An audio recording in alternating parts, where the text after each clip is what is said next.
Muy buenos días desde el Instituto Petrarca en Madrid. Hoy vamos a hablar de un tema interesante, que es el trágico siglo XIX español. Y me gustaría exponeros las claves de este siglo. Siglo que inicia con prácticamente la llegada de Napoleón. Napoleón invade España. La invasión napoleónica de España cambia completamente el panorama político e histórico en España. Una invasión que va a producir, además, una clave en nuestra historia: la aparición de los afrancesados, la aparición del pensamiento liberal, la aparición de un mundo en el cual se revolucionan las ideas. Y España va a combatir al invasor, pero va a apreciar sus ideas, produciéndose una paradoja en la historia. Estas ideas serán recogidas en la primera gran Constitución española, que es la Constitución de Cádiz de 1812, llamada la Pepa, porque es 19 de marzo cuando se va a promulgar. Esa Constitución es la clave de un tiempo.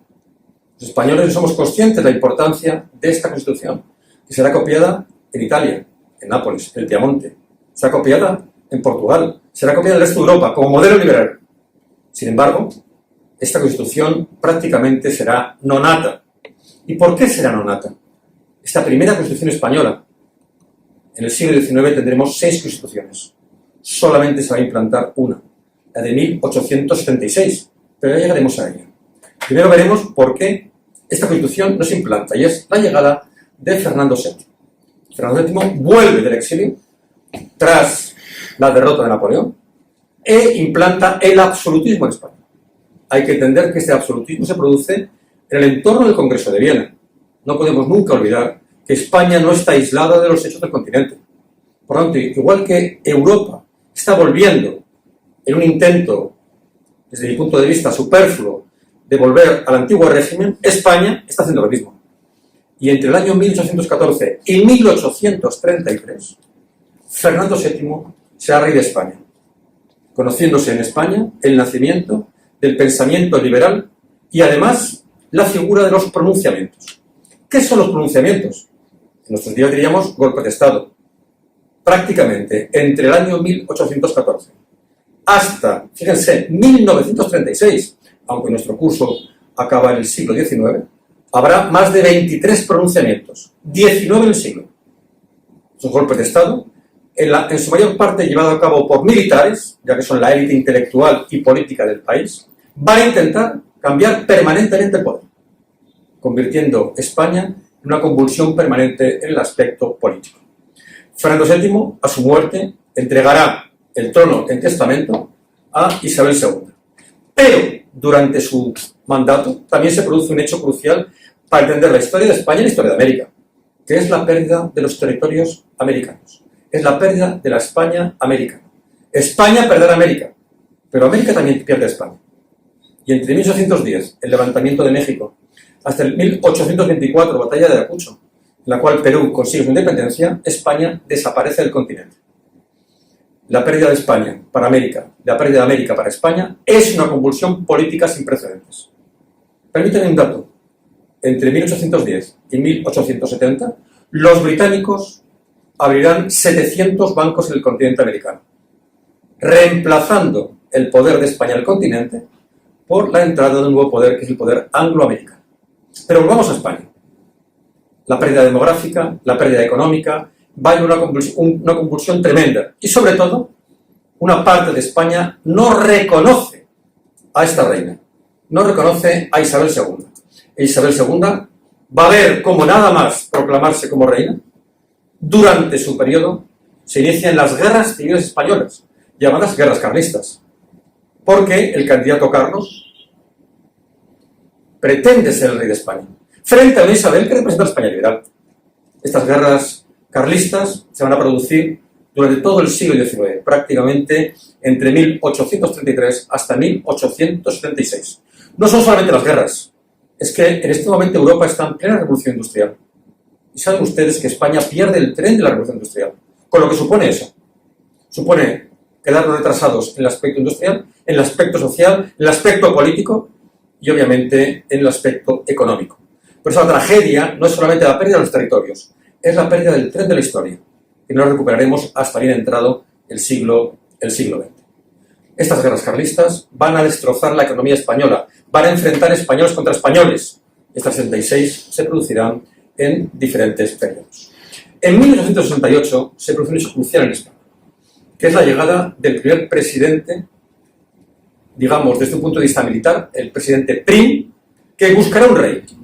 Prim expulsa a los Borbones. No volverán los Borbones. Es la primera vez que se producirá en la historia de España. La segunda se producirá en el siglo XX, durante la Segunda República Española. La llegada de Prim al poder supone un hecho muy importante. Es la implantación de una constitución liberal, que también será nonata. Porque enseguida Prim buscará la llegada de un rey. Amadeo I llega a España. Y cuando llega, encuentra el cadáver de Prim, que ha sido asesinado en la calle del Turco, muy cerquita de lo que es hoy el Teatro Bellas Artes. El rey va a abdicar solamente un año más tarde. Y se implanta en España un hecho histórico, que es la Primera República Española. Esta Primera República hay que entenderla en el contexto de su tiempo.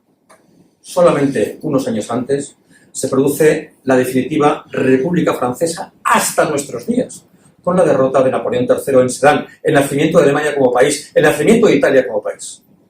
Esta República Española va a enfrentar nuevamente a españoles contra españoles, los federalistas frente a los centralistas.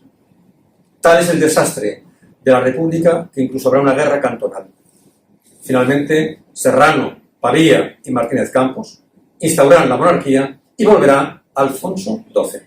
Muy breve tiempo, porque nuestro rey Alfonso XII estará solamente en el poder 11 años. Muere y es proclamado en el vientre de su madre, Alfonso XIII, rey de España. Alfonso XII, por tanto, va a conocer la transición entre una primera república y el régimen liberal y conservador de Cánovas del Castillo y de Sagasta.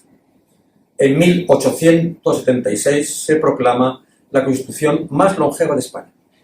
Será una Constitución entre 1876 hasta 1923, cuando don Miguel Primo de Rivera, ya en el siglo XX, de su golpe de Estado en septiembre y se implanta la dictadura en España. Pero ya llegaremos a eso en otro curso. Ahora hablaremos de este momento de la historia de España, en la cual se produce la creación de una España industrial, de una España constitucional, de una mejora económica, de un nuevo arte español, y España poco a poco va retomando el curso de su historia.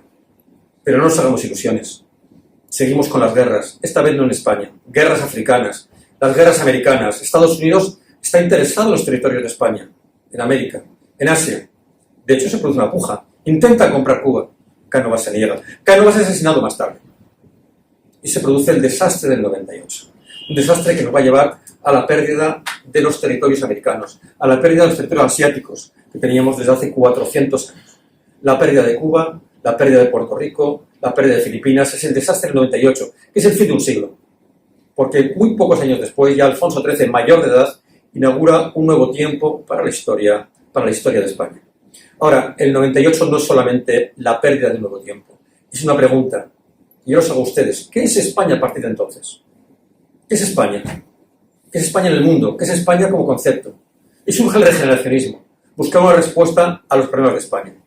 Que son temas que abordaremos en nuevos cursos dentro del Instituto de Petrarca, en Madrid. Muchísimas gracias.